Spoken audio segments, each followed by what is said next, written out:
ফুলশয্যার রাতে স্বামীকে যখন আমার প্রাক্তন প্রেমিকের রাহাতের কথা বললাম, তখন আমার স্বামী বলল, তুমি কি ভার্জিন আছো?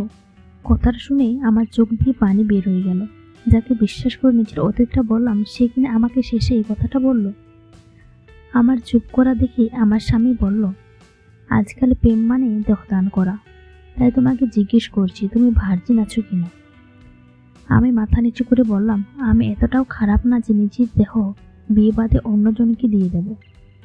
কথাটা শুনে আমার স্বামী আমার দিকে তাকিয়ে একটু মুচকি হাসলো। পরদিন খেয়াল করি আমার স্বামী সাদা বিছানায় চাদরটা ভালো করে উল্টে পাল্টে দেখছি।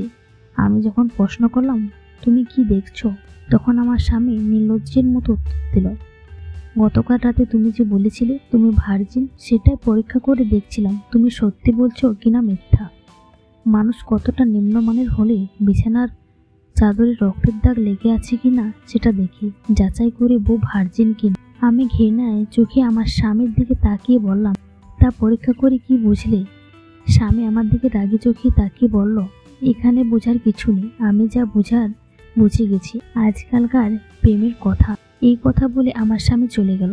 আর আমি বসে ভাবতে লাগলাম, শেষে এমন একটা মানুষের নাম আমার কপালে লেখা ছিল। একদিন রাতে আমার স্বামী হট করে বলল, তোমার ফেসবুকের আইডির পাসওয়ার্ড একটু দাও তো।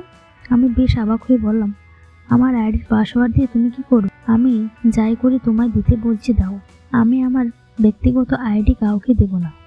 আমার কথা শুনে আমার স্বামী রেগে গিয়ে বলল, নিজের ব্যক্তিগত শরীরটা তো বিয়ের আগেই ঠিকই অন্য ছেলেকে দিয়ে বসে আজ, তাহলে আইডি দিতে এত কথা কিসের? নাকি তোমার নষ্টামি ধরে ফেলবো বলেই দিতে চাইছ না? গল্পটা কেমন হয়েছে অবশ্যই কমেন্ট করে জানাবেন।